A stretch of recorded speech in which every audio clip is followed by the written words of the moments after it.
what the development that we talk about does to their culture, their livelihood, their spaces, their geographies. And education is something that is hotly debated topic. So whenever we are at a gathering and we think about the topic of education, all of us have a certain opinion to share. But is there a right way of education at all is something that we really have to think about. Because can education be geographically specific? Can it be community specific? The education that is given to a shepherd's son or a daughter, shepherd's child, be the same as it is given to an IT professional's child. So there are various ways of looking at it and seeing how best can we impart education. And I couldn't think of anybody better than Jinan to speak about this, a person who has worked with different communities and being culturally, has done a deep dive into understanding their aesthetics, their culture, and see what perspective that we get in terms of education and how important it is and what modern education has done to us. So, Jinan, if we could start as to, is there a specific way of education? Is there something specific that we can think of? Yeah.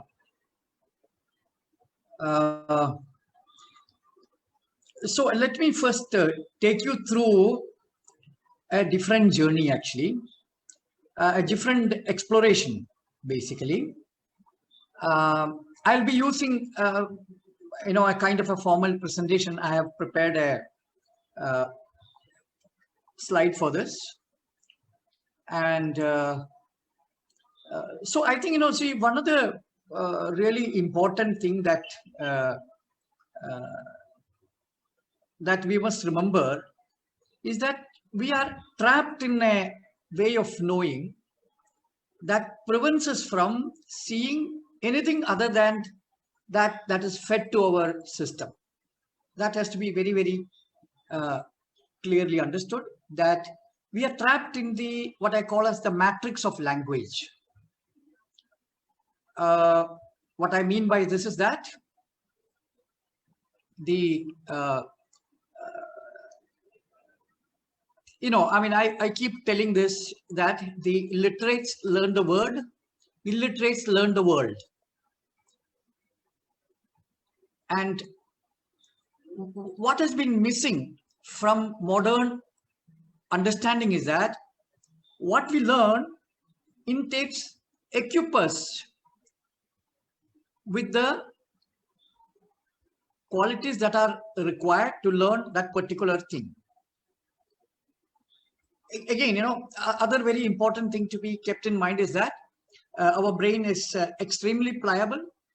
And secondly, we are totally dependent on external conditions for our formation. So when we are exposed to the written word from childhood, then we acquire qualities that are required to understand that particular thing. So it's something like this. Let me put it in another way. I keep asking people who taught them how to make chapati, or who taught them how to swim or how to cycle. The three things I usually ask, and invariably I get answers that either they learned themselves, or their father or mother chapati, friend swimming, or a coach. So there are several such answers that you usually get. Nobody has ever said to me that the cycle is what is giving us the ability to cycle. The qualities that are required to cycle, only cycle can give. The quality to swim is given to you by water. No coach can give you that. So what you actually acquire is that what you engage with, you acquire the characteristics of that particular thing. and then you respond to that. So everything in life is like this. We engage with that. So one very important thing that is to be kept in mind is that human child, unlike the every other living being, is born as a potential. It is the external circumstances that shape the child. So the external circumstances should be so sensitively, organized, so that the child's awakening is supported. So the children have actually, we have two possibilities. Either we awaken to what is our natural abilities, or we get conditioned by external situation. These are two options that we have. One is that we awaken to our abilities, or we get conditioned and then in that process get mechanized and even probably damaged. So we will take one example, just one example for this. So the Bangalore slums children can speak about 4 languages by the time they reach 4 years. No teaching, no learning, no conscious learning, no memorization. So that is one, awakening of an ability. Whereas now you look at what have we done with teaching second language. How many of people who have learned English, not as a mother tongue situation, because for many people, see, what I mean by mother tongue is that if it is an awakened way of learning, I call it mother tongue. So in my understanding, the Bangalore slum children have 4 mother tongues. It's nothing to do with mother. It's about, is the language coming from you, or is it being imposed on you? I would just place it like that. It's much simpler. So what we miserably failed when we tried to impose a language without understanding the natural process. So, I'm very, very concerned about indigenous knowing, because I think the fundamental crisis of modernity can only solve by understanding what is to be indigenous. What is indigeneity? Because if you talk about, there are so many people talking about various aspects related to sustainability. If you really want to understand sustainability, that you need to learn from indigenous communities. If you want to understand, now there is another terminology that now everybody is using, the alternative people, they have this term called being local. And to them, being local is buying local. That's all. Being local is equated to buying local. Actually, what is to be local? What is to be local is, are you cognitively becoming local? That's the issue. Are you rooted? For us, education is something else. So, I think, because I am very clear that this whole modern crisis is a crisis in cognition.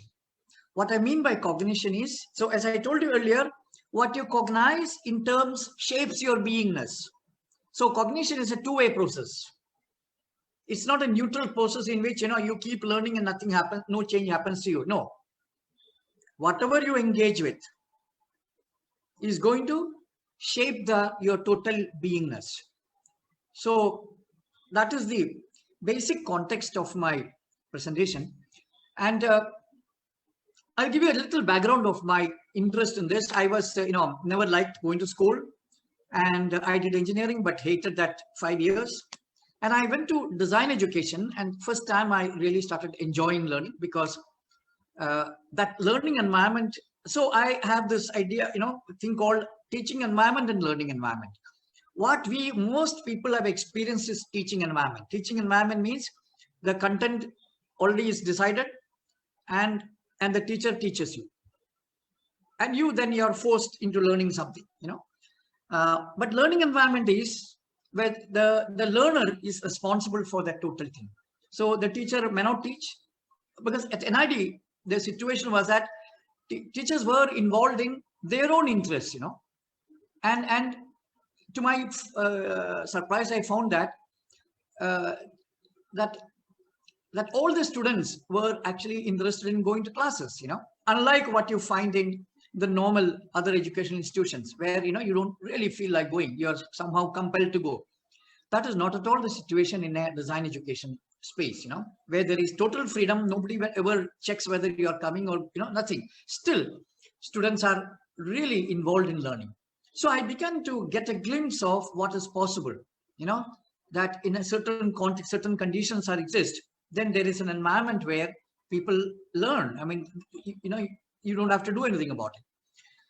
But what I confronted in NID was that even within that freedom space that was given, the ambience was of the Western mindset.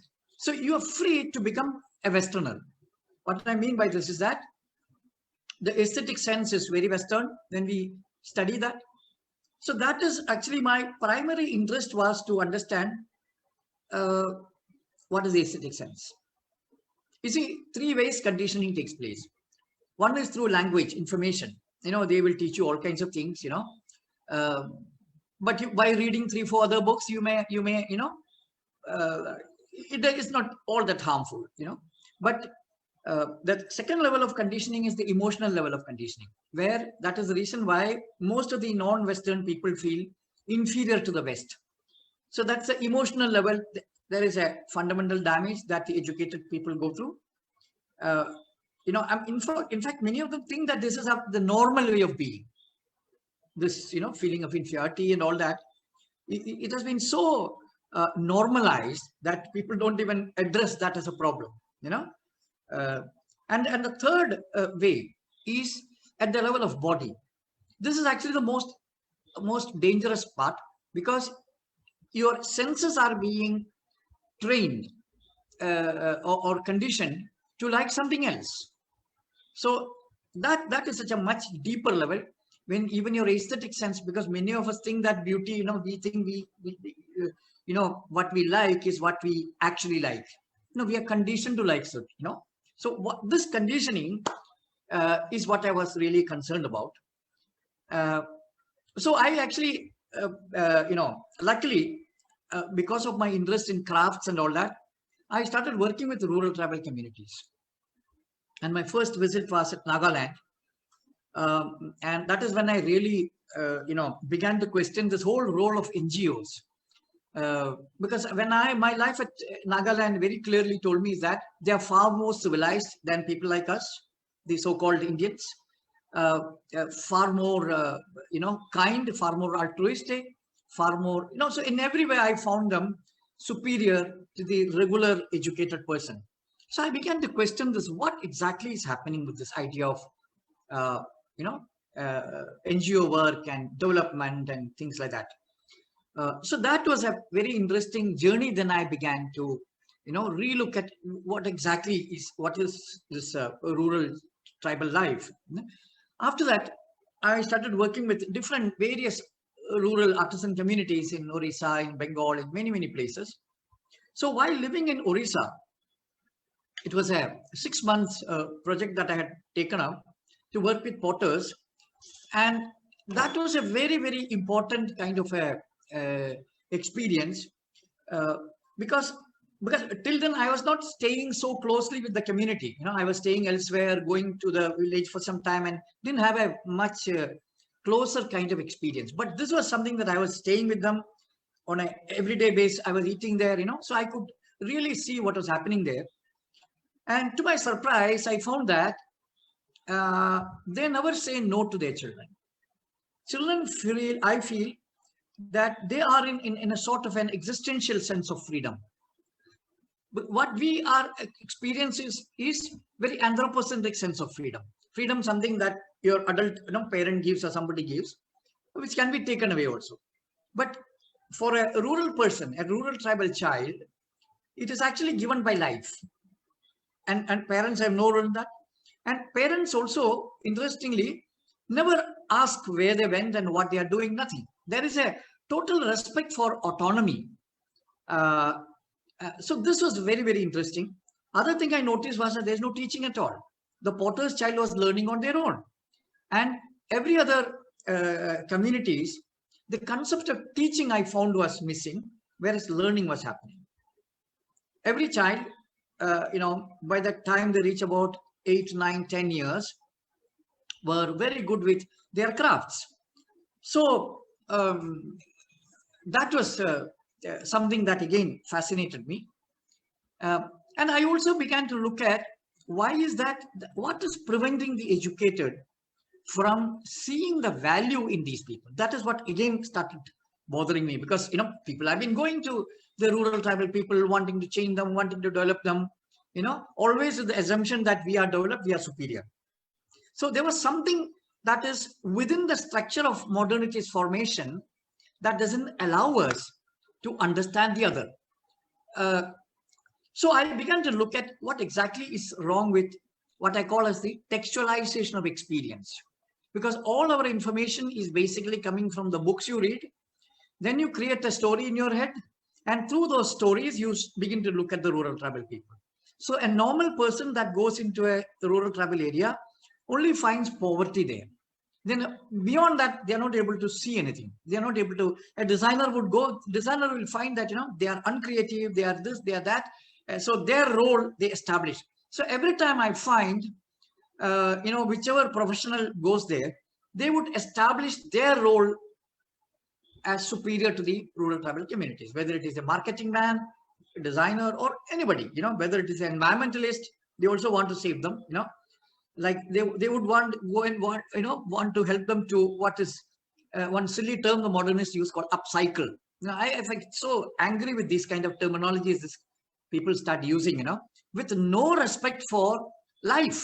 This is what I find, because recycling is something that is so natural to a rural tribal person. It's not an afterthought. It's not after destroying they decided to upcycle. No, it's part of their being. So something that I found is missing in the modern mind. That is when I began to study the impact of literacy on cognition. And luckily, that prompted me to stop reading completely. I stopped reading completely for a few years. And later, on hindsight, I realized that it rewired my cognitive system. So this, this is just to give you a kind of a background, a preparation, and I will do a very small presentation, and then we can take it from there. There are many videos and what you call that, images, but I have not been really able to put it together for a regular presentation, but I do have them, and if I feel like and necessary, then I will do sharing of that.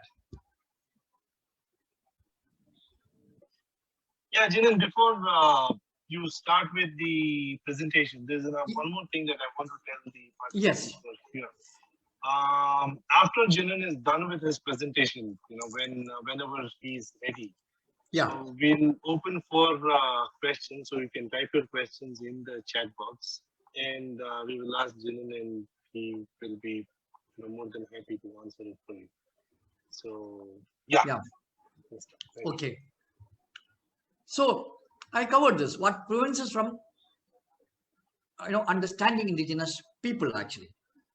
So this is another very important, thing that we must keep in mind, that people don't use indigenous knowing as a word. Usually we talk about indigenous knowledge. So this is a very, very fundamental thing to understand. So indigeneity, I would like to define it as a cognitive category. Contextual, experiential, process-oriented, trusting life. And they have a sense of abundance. So they don't feel poor. This is our imposed idea. And they are present and in timelessness. So sustainability is a way of being as an existential fact, not as an afterthought. Modernity is another category, decontextualized, non-experiential, product-oriented, distrusting life. This is a general, an educated person experience, and feeling of lackness. They are physically present, mentally absent. Sustainability as an afterthought. and also a very selfish idea, because the sustainability for a modern person is their sustainability, their company's sustainability, or their country's sustainability, nothing beyond that.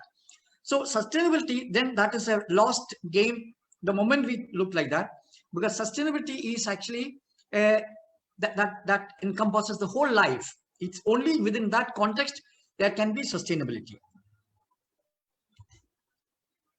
So we can just look at these two paradigms of cognitive paradigms. One produces nature-centric people, other produces anthropocentric people. So I'm actually making just two categories. I'm not looking at how a potter learns or how an other, various indigenous people learn. No, we can look at it into just two fundamental categories of knowing and being.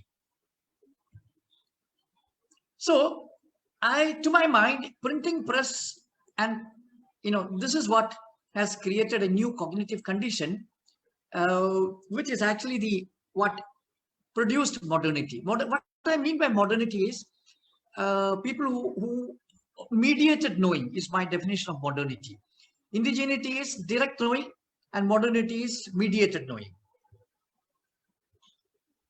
And as I told you, illiterates learn the word, illiterates learn the world. And as I told you, learning is a two-way process. Literates are shaped by the word, and illiterates are shaped by the world. So if you look at the development of brain architecture, what happens is that the operating system of literates are shaped by the written word. Reading, reasoning, agreeing, disagreeing, more reading, more thoughts, and then permutation combinations of linguistic inputs. So the understanding also happens in the realm of language. Input also happens in the realm of language. Whereas the operating system of the illiterates are shaped by the world they experience. Sensing, feeling, knowing, being. It's a completely different way of, I call that as the biological process of knowing. So all children are born into indigeneity, but modernity conditions the child to be anthropocentric. So one very important thing is that many words, if just taking this as an example, we can explore this. A very interesting thing that there's no word called waste, boredom, teaching, learning, sustainability, and there are many, many words like that. So why there is no waste why that word doesn't exist is a very important thing to look at, because this creation of waste is the beginning of unsustainability. And this is in anthropocentric creation. Because there is no waste in nature, the nature-centric people do not have a conception of nature. So they all the time recycle as if that is the natural way to do. That's what nature does all the time. And we, by just keeping a waste paper basket, we teach our children to waste. So I'm actually pointing out the fundamental shift that is required within the cognitive environment, the condition that modernity creates, for our waking up or awakening. So literacy changes us in a very deep manner. The nature of language changes from oral to visual. It creates a new space in the brain to store concepts, information, fragments the body and mind, numbs the senses and other right brain activities, and it turns knowledge into a product.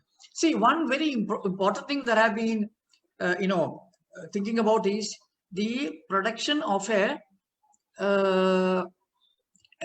vertical frame, a two-dimensional vertical up-down, a virtual space we seems to be operating from. That's very interesting that it is the usage. Today I was writing about this usage of up and down in many situations. We say no, up north and down south. And then we say that, what do you call that? North star. So there is a confusion there. Other interesting thing that I have come across is one friend was sharing this, that, the lower Nile is up and the upper Nile is down. So many of these things, how is it creating a cognitive confusion is very interesting to look at. So these are, let me just elaborate a little bit on this, So this would give you some idea of the uh, the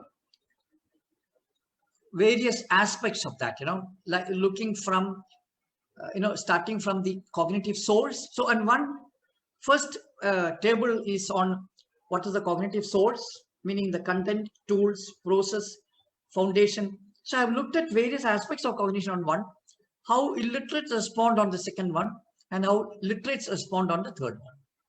So we can spend a little time here because this is what is very, very crucial in understanding the difference between these two paradigms, So the cognitive source for the literate is the world, for literates is the word, the digital today, and it is, one is contextual, other one is decontextualized.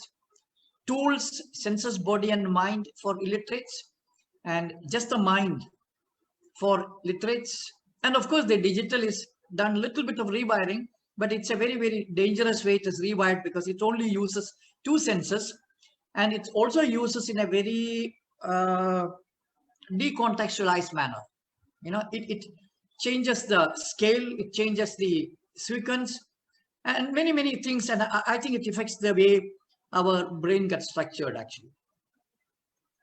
And the process is, one is of experiencing, other one is reading, thinking, reasoning.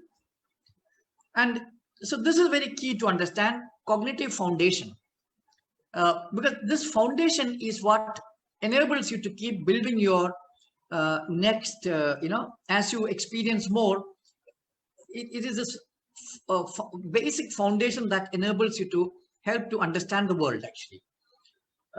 So illiterates have sensory inputs, and these are also biologically dictated. So it's something that happens naturally. Whereas for the literates, it is through linguistic inputs that the foundation is created. So of course, when the child is very small, it is through senses, but it is soon overlaid and desensitized that its role is completely neglected. Because if you remember the day from the time you went to school, nothing was taught to you in which the senses were participating, actually. So I don't want to bore you too much, but just one particular thing I want to stress again, which is, again, for me the most important thing is that the content is unknown for illiterates, and for literates it is known. And I think this condition of unknown, so the two things that are fundamental is that first is the content, the context, which is the unknown, and the other one is the known. What does that your being, your formation is I think the most important thing to understand. So shifting from world to the word, what happens is that from the realm of unknown, you go into the realm of known. So learning as an autonomous activity to being taught, creating dependency.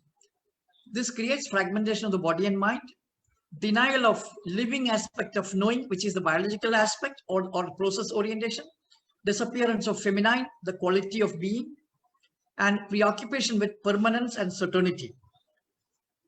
Fear of unknown, leading to the fear of tomorrow. So this is a very interesting kind of thing that, again, once again, that I want to focus on this because for some reason we feel superior to them, instilled subconsciously due to the feeling of being educated, developed, progressed, evolved. Just through language, we create this myth of we being superior, and most of us are not even aware of this, this fact, actually. So all in all, what has happened is that modernity has fundamentally misunderstood children, knowledge creation process, what constitutes knowledge, and of course the very process called living. So this process orientation, life is a process, so is the child. But getting children to store knowledge as product totally takes out learning as a biological process. So this is a very interesting thing that, how nature and this fight between nature and nurture, because this, we can look at how the difference between modernity and tradition in these terms. In tradition, the balance between nature and nurture has been retained. And it is absurd to call culture in the context of modernity. So I would use the word engineer, in which nurture dominates and almost denies nature. So there is a total conditioning, engineering of the mind. So what we are all products of this engineered, products. What that means is that our cognitive autonomy is denied due to teaching, instructing, and helping. And children are misled from the real world into its description, distorted, simplified, and miniaturized. Unknown, the non-literate indigenous communities, cultures provide unknown as the primary context for the development of children. Unknown as a condition shapes the value system based on humility and wonder. It develops a cognitive system based on senses, body, and real world experience, enabling presence. That is why they are present all the time. No teaching as condition develops value system based on respect, collaboration, and openness. Cognitive system based on playful exploration and discovery. This establishes the cardinal biological principle of autonomy and autopoiesis. Now, I've been doing some research on this, some study on this. I found that the scientists from MIT and various other institutions are learning how and what children learn autonomously only to develop artificial intelligence, because now they are keen to develop machines that are capable of learning autonomously. And the same nonsense is being used to dumb children down. And they are treated, teaching them ABCD and really making them feel silly and incapable. So I will, this is a very short presentation. I thought, let me just end it here. So this is my contact. If anyone of you are interested, you can look at the website and things like that. So we will open it up a little bit, and then if necessary, then I'll again go back to some, I have some presentation or something like that.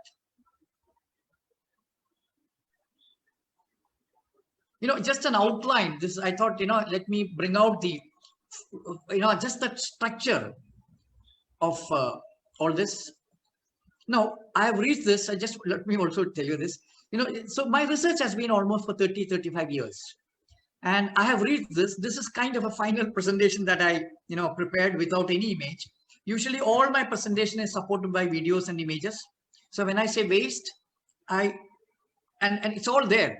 But I thought, let me, initially give you just a skeleton and then see if there is a requirement or necessity, then I will share with you certain aspects of indigenous ways of being. I can also share with you some, what exactly is the waste in the context of rural tribal communities, and how actually children create knowledge. Because, creation of knowledge, I think, is the key thing that has been forgotten by modern people. Because if you look at the all the attempts in repairing schools, and to make any correction, this particular thing has never crossed their minds. Creation of knowledge. It is always trying to find out how to teach them better. So alternative education, take them out, put them under the tree, but teach them the same thing without hitting them with lots of love. I think fundamentally there is no difference. You're not really looking at this quality of life, which is to create knowledge. So, and this is the key difference between indigeneity and modernity. In modernity, there is no concept of creation of knowledge. There is no concept of cognitive autonomy. So this is something very key to understand for if modern people want to understand their alienation, their anthropocentrism, their afterthought ways of responding, their constant gimmicks that they keep creating. They have to really face the problem of what is to be truly a nature-centric person. Yeah. So, Jen, it's quite fascinating. What I want to know is the education that our children are getting today in the cities, right, as compared to Pardon? the experience, the education that the children are getting here today in the cities, as Yeah. compared to the natural learning, what a rural tribal child would get, Yeah. Yeah. a nomadic child would Yeah. get in terms of what nature is and their understanding. How how are you going to get that aspect into schools today when you see these parents saying, as my child learned math, as my child learned social sciences, is he or she good in physics? When there is so much pressure that is, put on these children, and it is mainly because of the see, parents. Arjun, let's not discuss about this nonsense. Why I'm telling you, sorry to say like this. What I'm trying to say is that let's get a little more deeper, rather than teaching the silly, colonization methods. You see, I tell you one important thing: how modernity extracts, separates, and then put in. You see, what they are creating is nothing but cognitive labor. Nothing else they are creating. So, do we want just production of cognitive labor in the name of teaching all this kind of nonsense, separation from real life? Or we should we should face the real crisis that we are all facing today, which is the crisis of destruction of life. So I think at that level, let's begin to, look at that, Of course, there are scared people who want to teach their children, who don't want to face any of these things. Let's drop them. Because it's high time that we move from that paradigm into truly addressing what is really fundamentally wrong with the modern minds, and addressing that. You see, take some examples. Let me give you one or two examples. I keep hearing this idea about how to teach somebody public speaking skills, or people go and learn, all the skills about photography or many such skills. But the tragedy I found is that, you learn how to speak, but you have nothing to speak. The loss of content is the most fundamental problem of modernity. There is no content. That is why there's no depth in modern people. Everybody knows how to speak very well, but there is no content. So this is the clear result of taking one skill separated from our whole holistic nature and misusing it. So somebody who learn how to speak well, but they have nothing to speak. Somebody who becomes very, very logical and they can use their reason very well. But for what? Who will give them information? So I think, it is other thing. Second thing that I want to ask you is that, have we succeeded with this idea of modern knowledge? This is a question we should ask. We are producing absolutely mediocre and anti-life people. If there is any genius left, that is only because they have been saved by some reason from modern education, for some reason. Still, for some reason, we are unwilling to face our mediocrity and our, stupidity, the way we live. So I think, it's absolutely a selfish mind and a very mediocre mind that is concerned with these kind of things, I'm sorry.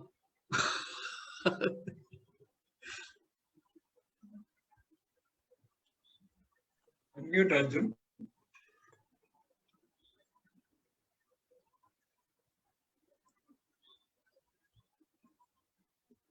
Sorry. So, this is a very serious concern, because what happens is, the education has become very uniform today. If you go to Orissa, the education has become very uniform today. Yeah. Right? So if you go to, schools in the cities and school in the tribal areas, the education is more or less the same, whether it is state syllabus or central syllabus. Yeah. Now, when I see children going back to their homes after finishing 7, 8, 10 years of education and not being able to reconnect with their community, and they seem quite ashamed to speak their language and wear the certain kinds of clothes they wear and eat the certain kind of foods they eat. Yeah. So we have kind of education has alienated them from from their natural self. Yeah. So, but how do you actually, here Vinuta asks a question as to how do you, where do I make a beginning? How do I start this? No, see, the thing is that this is a long drawn out activity. It's not, there's no shortcut.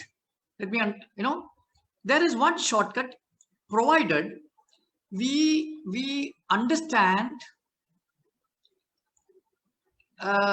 what is the biological nature of learning. Number one, you see, if you look at people who are engaged in, see, I will not look into how modern people have been, the mainstream people have been addressing the problems. That's not my interest at all. My interest is how alternatives have been constantly using the same modernistic framework and thinking that they are trying to solve a problem. My concern is only them, because they are at least trying to understand a certain problem. They are failing because they are not moving from political realm or economic realm into biological realm. The moment you enter into biological realm, then you realize that there is at one level you realize that that the solution is much more easier than we think, because every newborn child is coming with the promise of being natural. Let me restate this. This is not the case with economics or politics. Every child is born with the original potential of awakening. Every child is potential to be a genius. Please understand this. And that is a biological reality.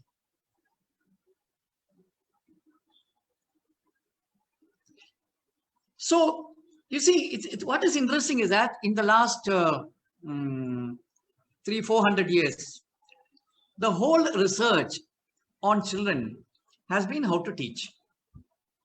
Well, you look at any of the scientists that have studied children, it's always with the concern that how to teach.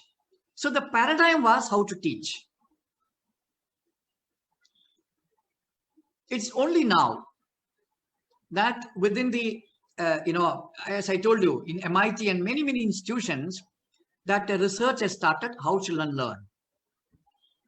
But of course, they are again getting many things wrong, because their paradigm of understanding children has been absolutely terrible, because the worldview of modernity is product oriented.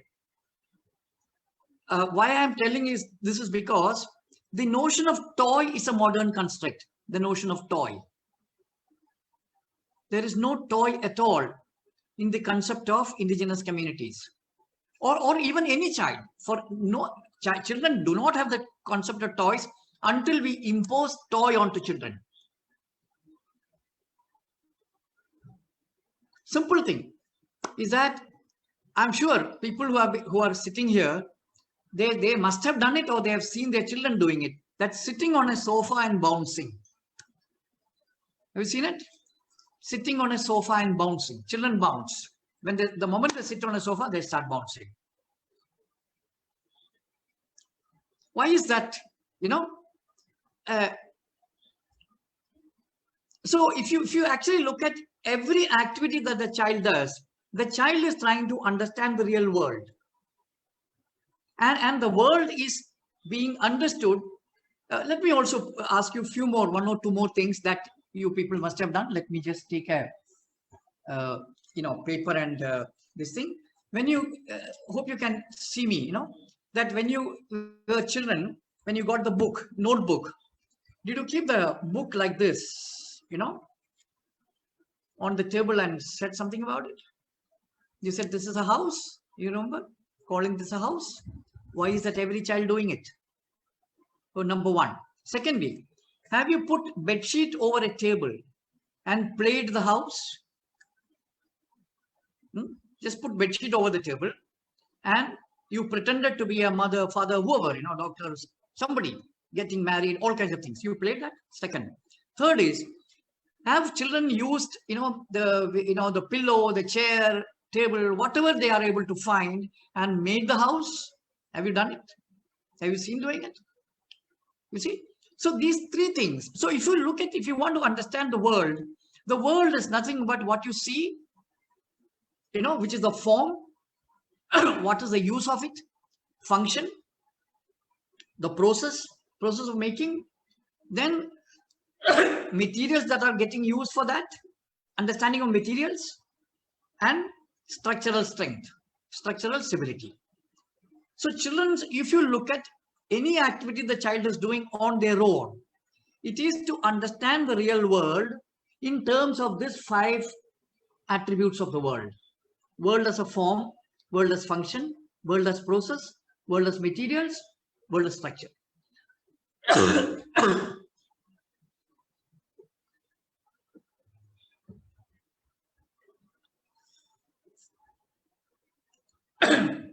So I think it is very important that more and more people take part in this kind of a inquiry and save children from modernity. First damage is the toys. Remove all toys from your home.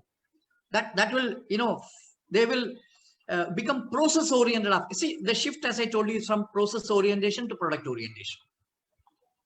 And if you see other very interesting word that we constantly use is this word called jugaad. I'm sure most of you must have heard the word jugaad. sorry. What is jugaad? Jugaad is nothing but a process way of utilizing things, making use of anything to solve anything else. That is jugaad. This is precisely what children do. They are not looking for products. So understanding modernity, I think we need to spend a little bit more, if you want to address the problem of modernity, then it is not through repairs, but to understand what is a fundamental shift in the way we are being in the world. See, there is no difference between people who are educated anywhere in the world. They are all cognitively damaged. It is only the only the levels, that must be, that there is a difference, that's all. And as I can remind you that it is the more educated who are more damaged. Why do you say that? But they are far more entrenched. But they are far more entrenched in their belief system. That's the reason. Because they think that they are successful. So there is this illusion of success, development, and all that completely prevents you from seeing any reality. That's the thing. So I have 2 questions. 2 people asking us, similar question. One is Pratik Desai and the other Nishant Gaurav. Yeah. So they ask, can indigenous learning and modern education, can they work together? Is there a synergy? Yeah. You see, what is happening is that this is a trick. People always want very convenient and easy tricks, That's the thing. You see, it's like this, that is what modernity is doing. You see how modern education, modernity has killed Ayurveda is a very good example of how they have, the combination of these two. Today it is very, very difficult to find a very good Ayurvedic physician. Very difficult. Or any physician for that matter. No good homeopathic physician you will get. Allopathy anyway doesn't, depend on observation. They always want somebody giving, the machines to help them out, All the readings, they depend on the machine. But that is not the case with Ayurvedic and homeopathic treatments, they were really depending on observation. But today you will not find any Ayurvedic physician who has a skill of observation. That sensitivity to understand people is something that has been completely taken off. So what I'm trying to say is that this is a very wrong way of combining it. If what is happening is that it's like this, the way we are using intuition as a tool within the confinements of reason, that is what modernity is doing. Modernity will all the time appropriate and subjugate and control all this. But that is the nature of modernity. Modernity is about creating hierarchy, creating fragments. So this is actually a way of being. So people are actually thinking that, that these are some skills to be learned. No, it's a way of being. How can you be two different beings at the same time? That's not possible. See, if you're asking,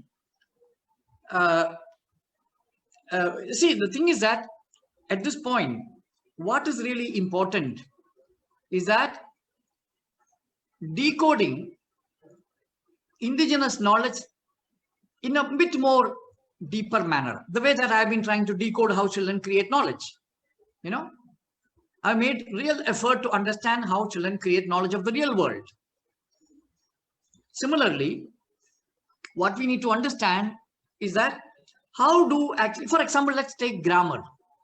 And I'm sure for most people, that must have been the most boring subject when grammar was taught in the beginning. They were taught in fourth or fifth or sixth or whenever it was taught. It was the most boring subject, learning grammar. But if you look at how we learned our language without learning grammar, isn't it fascinating that we are able to speak our mother tongue without learning grammar nor the meaning of words? Nobody taught us that.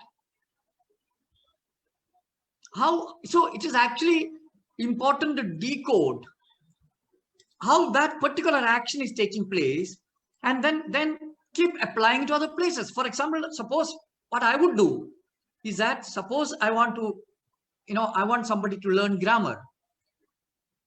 I will not bother about teaching them grammar, but I will ensure that they learn the language first to speak very well. You see, children basically learn by observing and recognizing patterns of similarity and dissimilarity. This is their way of knowing. They recognize patterns of similarity and dissimilarity. And then they organize that. That organization happens within your own. But the only thing that if you consciously want to do is to become aware of similarity and dissimilarity. What I mean by this is that, let me give you a simple example, then it becomes clear to you.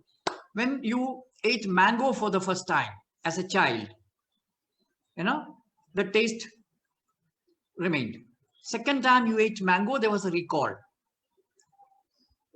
But you also realize that this mango and this mango is slightly different.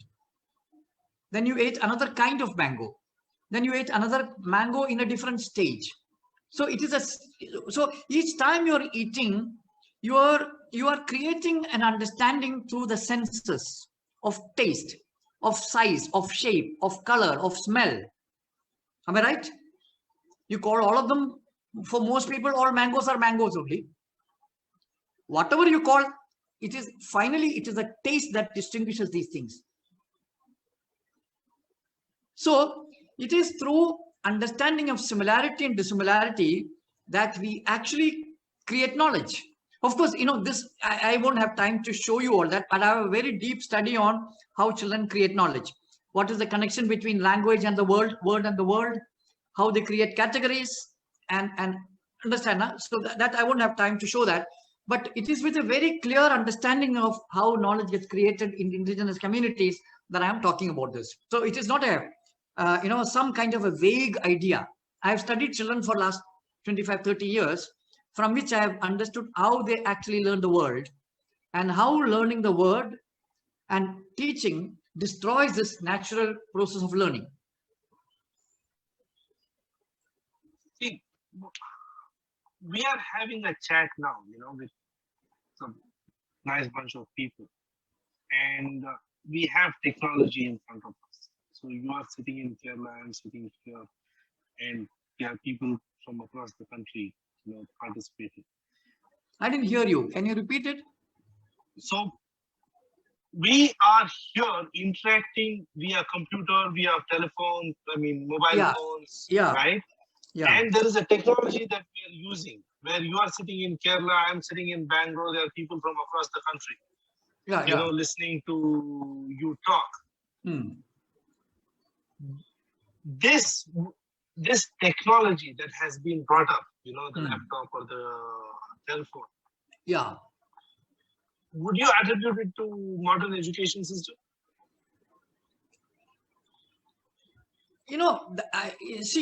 The problem is that do you want to be controlled by this, or you want that to be in your control? That is my question right now.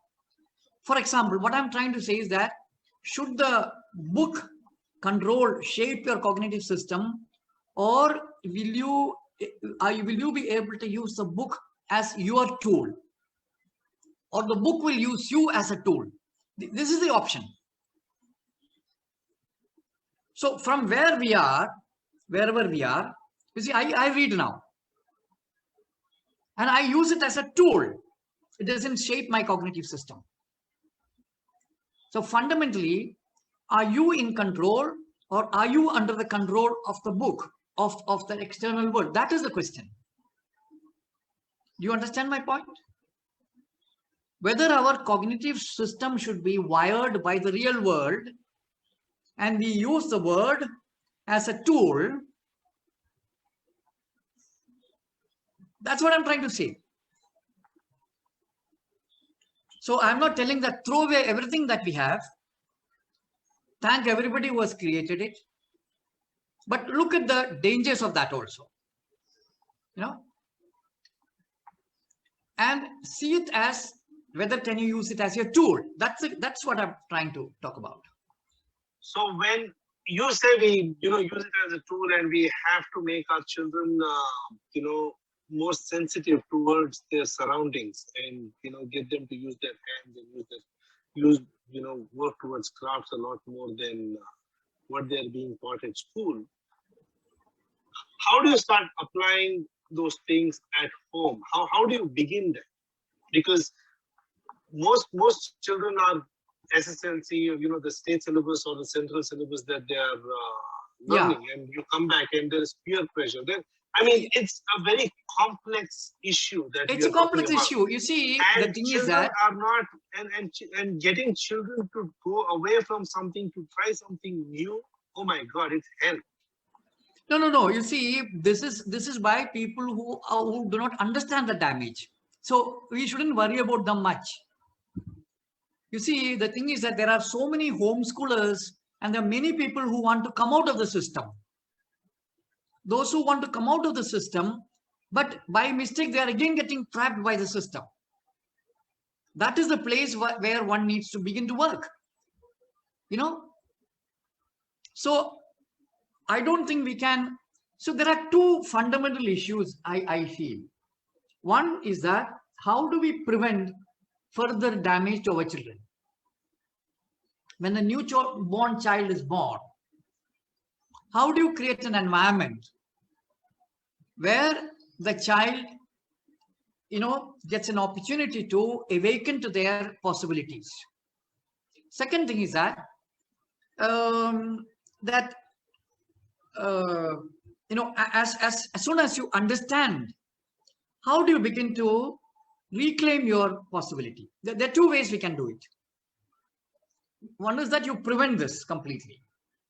Now, suppose somebody has already gone, like most of us are cognitively damaged. How do we begin to address our cognitive damages issue? You see? So, I have been actually in the last, from 2010 onwards, I have been teaching in many design and architectural schools in the foundation program, and developing a program for basically reclaiming our natural abilities. You see, my interest in design and architecture is because only in design and architecture there is a possibility of freedom, creativity, learning the real world. No other subject gives you these three unique opportunities. You know, they respect, but they may not allow you too much creativity, but at least for, you know, they keep telling you need to be creative. You know, so creativity is granted, and they have to engage with the real world, whether it is architects or designers. You know, they have to touch, feel, and sense. You know, so senses are once again awakened, which means an opportunity to engage with the real world once again. And of course, you know, there is autonomy being granted. So design and architecture education is a unique place to start reimagining our modern educational paradigm, because only there is some you know, similarity between how indigenous communities and children learn. So that's a place to look at, and that is where I have been looking at. And I have been actually developing many interesting courses that can reawaken your senses, reawaken the sense of process, how to feel comfortable in the realm of unknown, you know, how to actually see. And I actually developed a program called Culture and Cognition to get students, modern students, to engage with rural tribal people. You see, in many places this kind of courses happen, but they never come back feeling humbled and respect for rural tribal people. It is always with the feeling, you know, most people come back with the feeling that I must go back and help them, not I must go back and learn from them. That's very rare. And my work has been, how do I make them understand their inherent connection with life, connection with you know, everything. So usually you know, students who really engage with this work, you know, this kind of activities, come back more humbled, you know. So what I'm trying to say is that there are two ways we can look at it. Number one, at home, because today the problem is that all homes have been turned into schools, mini schools. There are no more parents existing, they're all teachers. So one thing we must refrain from is that stop turning homes into schools, into teaching places. Recreate an environment of love, trust, and freedom. So within the, you know, in the home environment, how do we recreate those two primary conditions I mentioned of indigenous communities, which is how do you stop teaching so that the child is in the realm of unknown? Two things: no teaching, no instructing, no helping. It's all the same. Whether you think you are helping, no, you're not helping. You are, by the act of help, you're making the child feel incapable. Children don't need that, actually. In fact, they feel insulted. You know? So we need to reimagine our homes as a space of freedom, of love, of trust, you know, where a child feels not egoistically, you know. See, this is another very important thing that we must understand. With all this stupidity, our ego, you know, gets blown up like anything. Whereas people who are actually, you know, living in rural tribal areas, who actually have knowledge, they don't feel superior at all. They don't feel that, you know, pride. Why is this? So there is a fundamental damage that happens. Even if we are stupid, we feel superior.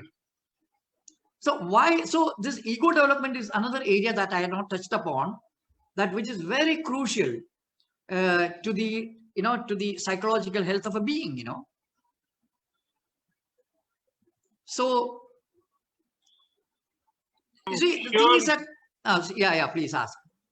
So Sanhita Devi asks, Ha. you know, modern education has its merits and demerits, but you know, is there an alternative system for education? Actually, she's mentioning. So, yeah. So, is there an alternative education system that could be? You see, looking for this kind of systems are, you see, they're not one system that is fundamentally helpful to children. Because the moment you create a system, you've already defeated that life in the child. Child is a process. What you want to do is to straitjacket the child's life through the systems that you want to create. There are natural systems that always existed. You know, without straitjacketing the child, systems are already in place.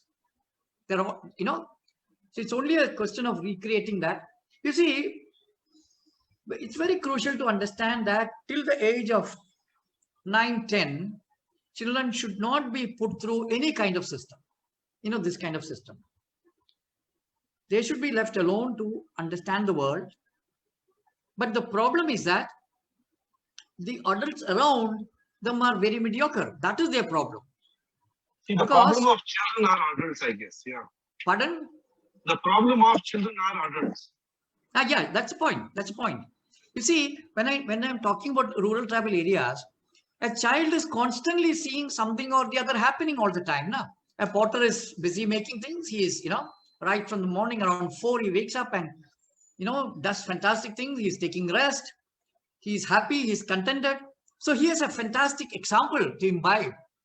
Whereas in the modern context, we are always meeting people who are very tensed, anxious of the child, anxious of their, you know, over anxious people, completely controlled by the modern market, you know, either psychologically or you know, in every way. So, Jiran, Saujanya has raised her hand. Do you have a question, Saujanya? Pardon? Okay. So, do you want to show a video, Jiran? If there are no questions, then, you know, maybe Hi, I can. this is Saujanya here. Yeah, I had a. Yeah, please ask. Can you hear me? Yeah, please ask. I'm completely rhythm here of asking question. Yeah, thank you so much for putting down these really interesting table. There are so many from what you have, so many things, you know, like, you know, captured. So the first thing that ask, I'm Yeah, please. kind of curious. No, couldn't hear. Can you repeat? The whole phenomenon of okay, hang on. Once again, I didn't hear. So can you hear me now? Yes. Can you? Yeah. Yes, please repeat.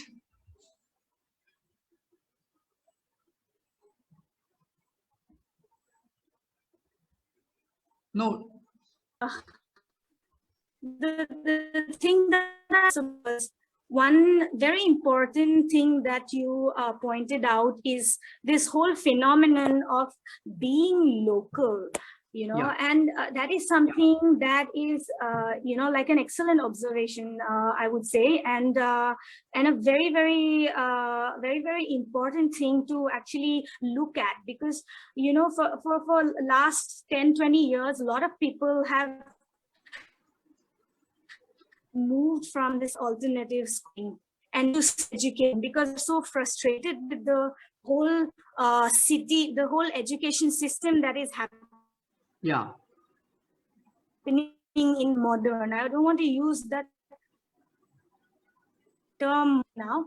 I just I've seen that in the last years there are a lot of people moving from these remote communities. I won't use the term engineer because that I'm going to call it remote. So from a lot of people from the remote communities are moving to the cities, are moving to the remote communities and start, you know, like kind of almost airdrop. Yeah.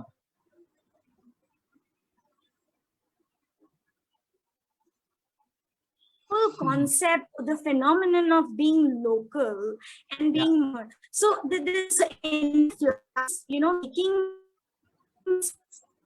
border in local and seema hota hai.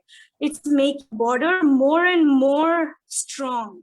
So do you see it? Like I was curious what is you work with many indigenous community. What is their perspective of this border? It could be geographical, it could be economic, but how do they see it, and how do we address this border? Like, I mean, do you think is it necessary to address, or like, can you share more insight on that?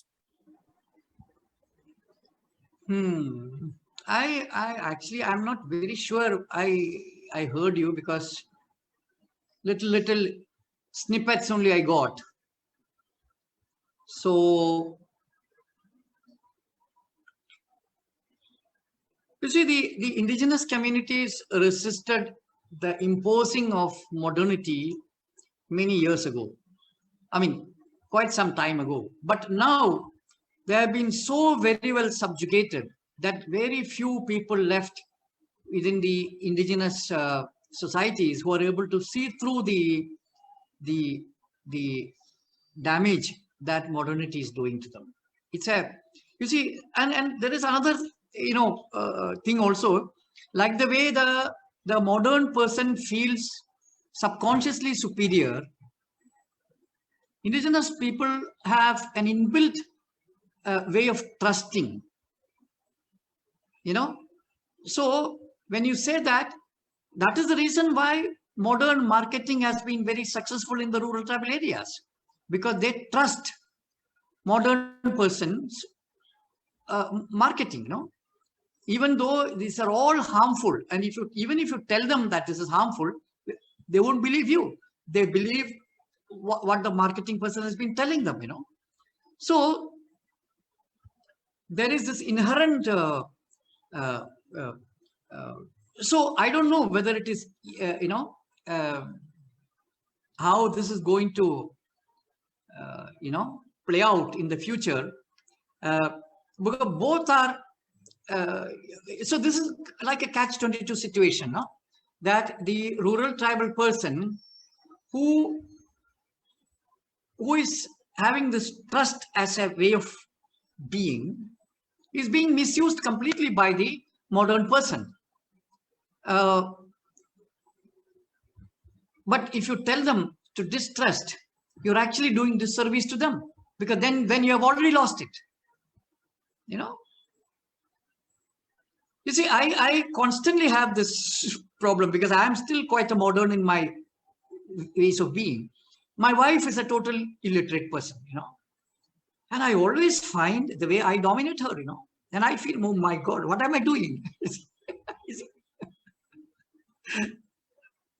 So it's so inbuilt into our system, it's a major disease, major, deeply harmed our spiritually, and this is so it's, I think it takes a lifetime effort.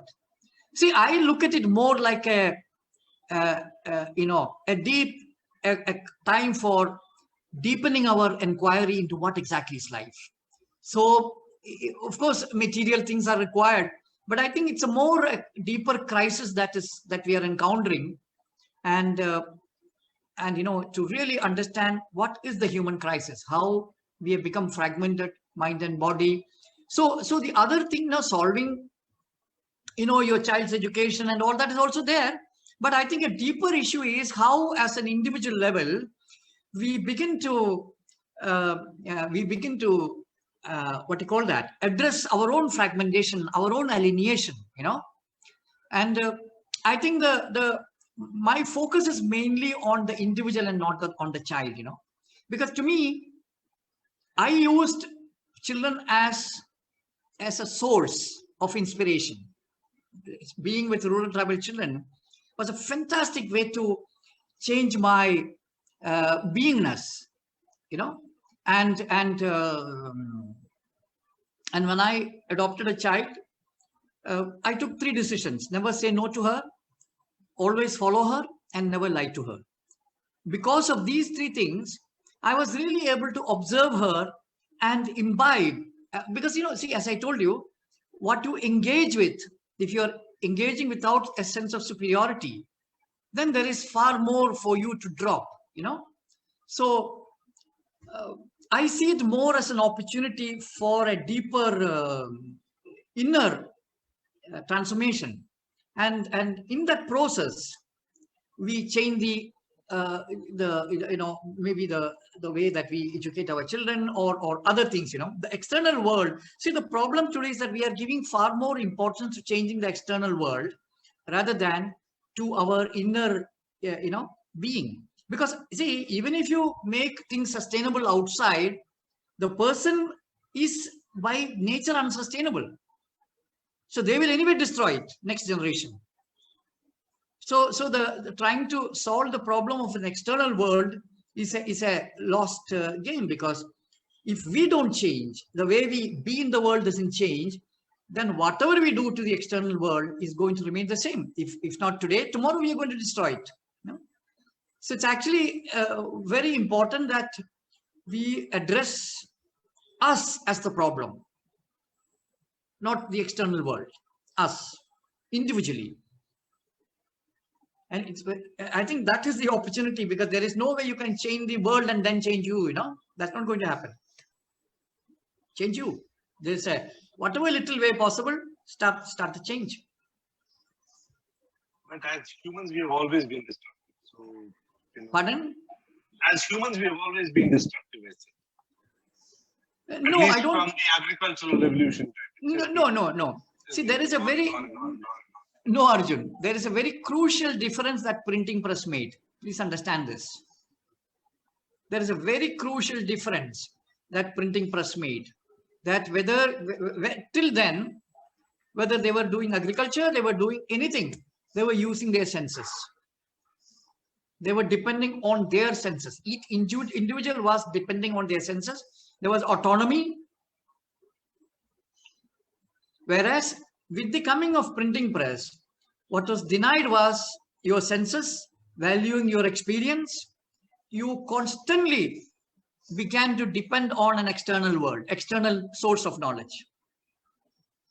So that's what I'm making. The fundamental difference is, are you a product of mediated knowing, or are you a product of direct engagement with the world? That is the key difference. So people were, to say that people are always like this, again, is to escape our responsibility. I'm not trying to escape a responsibility here. What I'm trying to point out is, as a society, we started changing it.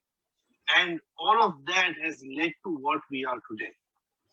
So yes, printing press is a product of another revolution that came in. So it is a revolution that began several centuries ago.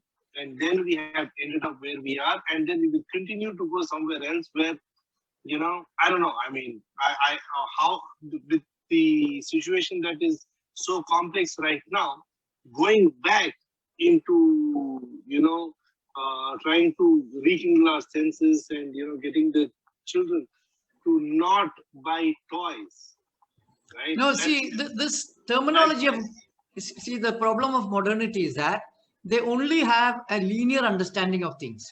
So to them, going back again, why is this idea of going back and going forward comes in? It's a very linear understanding of life. No, it's not linear. Unlearning. When you take as an individual, suppose you have a disease, will you go forward in the same direction? Is that, if you look at that in that scale, for example, somebody has a disease. Would you look at it as it's going forward? You keep carrying the disease. Is that the way to go forward? That's precisely what is happening. That today human beings are a disease. They're on a psychological or cognitive disease. And every time a child is born, the child is not born with this damage. No, the child is still born with the original cognitive system, which is meant to make sense of the real world. So it is not a question of going back. It's about reclaiming what you have lost. You see, I'm actually now offering a program called Reboot, reset, reclaim, reboot. It's like this, that when you, the way you use your, you do rebooting to your system, or resetting your mobile phone to its original factory condition. No, it's precisely like that. Use your senses. That's your original cognitive condition. You're told. Now you're depending on reading some expert. I'm telling, stop using that. Don't, because you see, when you are believing in an expert, you are nothing but a superstitious person. If you believe in Newton, that doesn't make you into scientist. You are still a stupid, superstitious guy. You may get good marks because you have mugged up everything. You don't become a scientist. See, just by learning certain words, we don't become physicist or chemist or anything like that. We don't become scientists. Language is not the issue. It's not scientific terminology that is the issue. That's what we learn.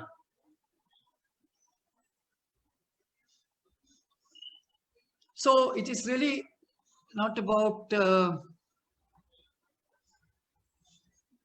It's not about going back or forward. I was not talking about, when I meant going back, but like you said, when a child is born, it's all fresh, right? And as time passes, there is a toy that's handed on to its hand. And then there are different kinds of toys that again builds in the process aspect of it. Now that situation itself is quite complex, and to get out of that is a huge fight, which I don't know how many people are willing to take on.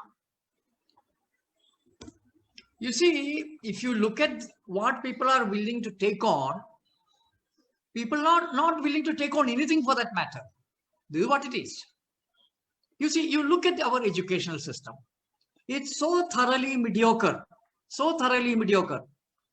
How many people are taking that on? You tell me. You see, there is not one institution in this country that is creating knowledge. Not one institution. Who is taking it on? So I don't believe anybody will take on anything. So so this is a different matter. Unless there is a real deep crisis, people will remain as stupid as they are. Crisis at their doorstep. Until it happens, no. See, how many people get inspired to do natural farming or nature cure? Take nature cure, for example. It's only when they have failed in the modern system, I'm talking about many people, they resort to natural methods only when the mainstream fails. Why do we have to wait for that? There are ample examples of failure of modernity in all these systems, whether it is farming, whether it is natural health, and I'm telling even natural learning. There is no difference between any of this in the context, whatever you look at in modernity. So I would like to hear what you think about these when you talk about nature cure and all of that.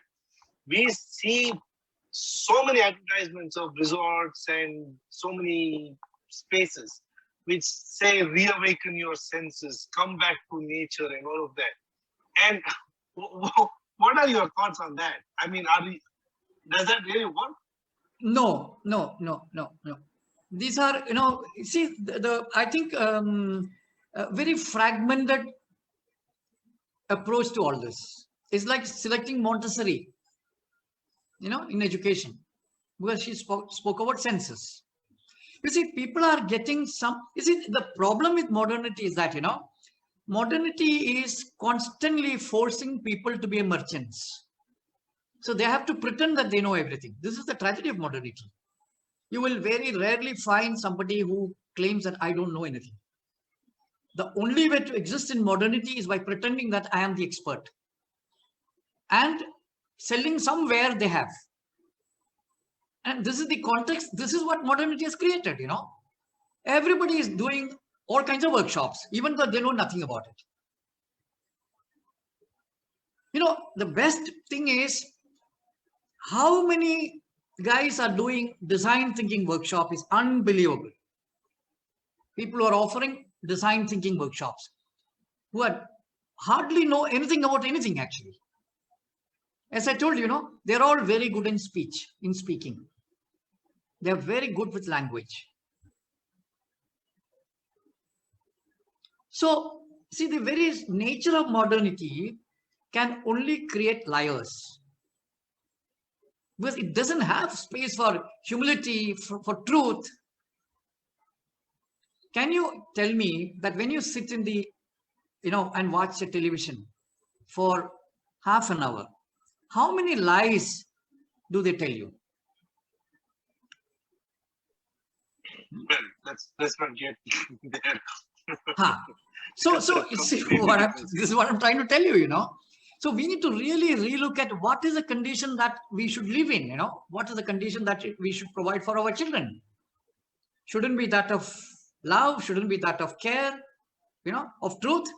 See, by nature, children are truthful. Please understand this. Notion of lying is an extremely imposed idea. You see, I will end with one short, one experience. One day, a child he did something and I told him that you tell me the truth. Just by telling him to tell me the truth, I have informed him that there is something other than truth. Later, he came to me and again lied to me. So first lesson I gave him that, about lies. I taught him that there is something called lie. Second time he actually lied to me. And then I could see, a young small child, I could see from his face that he's lying to me. So then I told him, I gave him the second lesson, that your face is telling me that you are lying. So my second lesson to him, when you lie, change your face. Simple. Of course, we are all experts in that now today, na? We know how to lie with nobody catching us. So we have learned the trick. So if this is what we want of our children, then this world is perfect.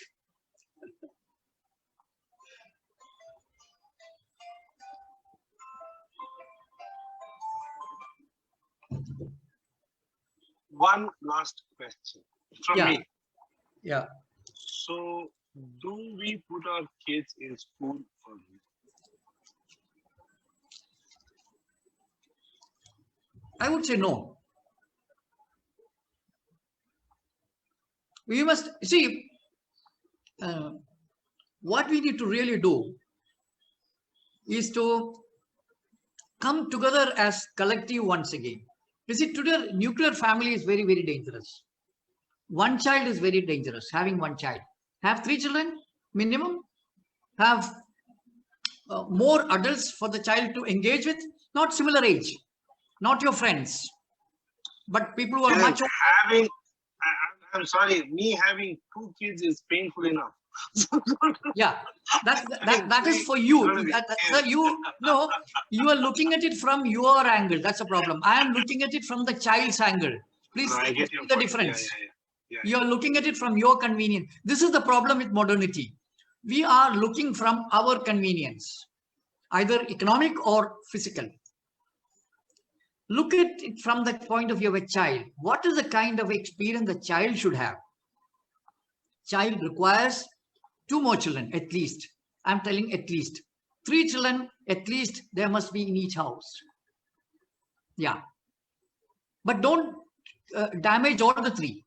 Ensure that you don't, then it is more dangerous, If you're building their ego and their selfishness, then one is good enough. That's what we are doing. We are over-parenting through all kinds of things. We are creating very egoistic, selfish, and self-centered children. That is, we are doing it. They are not, by birth, they are not like that. See, by birth, we are love-oriented. We are very kind. We are altruistic. Because that is what life requires here. That's the reason. Sustainability of life is because there is care and love, not because there is competition. Because there is cooperation, there is love, there is care. That is the only reason why life is sustaining.